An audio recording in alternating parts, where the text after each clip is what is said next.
ఇప్పుడు మీరు చెప్తా ఉన్నారు, ఇప్పుడు మరి దీన్ని ప్రైవేటైజ్ ఎట్లా చేస్తారు? నోటిఫికేషన్ ఎట్లా కాల్ఫర్ చేస్తారు? ఫారెస్ట్ క్లియరెన్స్లు ఏమైనాయి? గగ్గోలు పెట్టారు కదా. మరి ఇప్పుడు ఇదే సేమ్ రిషికొండని మీరు ప్రైవేటైజ్ చేస్తూ ఉన్నారు. అంటే మీరు చేస్తే అన్ని నీతులు, పక్కనోళ్ళు చేస్తే అన్ని అవినీతిలా? ఇది ఎక్కడ ధోరణి అని అడుగుతా ఉన్నా.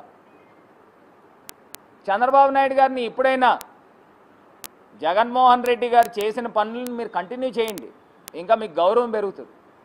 ఆ మెడికల్ కాలేజెస్ని ప్రైవేటైజ్ చేయకుండా దాన్ని గవర్నమెంట్ పరంగా ఉంచి ఒక 2-3 వేల కోట్లు పెట్టండి. ప్రధానమంత్రి గారు మీరు 14 సంవత్సరాల్లో ఒక్క గవర్నమెంట్ మెడికల్ కాలేజ్ కూడా తేలా. జగన్మోహన్ రెడ్డి గారు 17 మెడికల్ కాలేజీలు తెచ్చారు, అది మర్చిపోద్దు. అంటే క్రెడిట్ ఆయనకి వెళ్ళిపోద్దని ప్రైవేటైజ్ చేసేస్తూ ఉన్నాడు.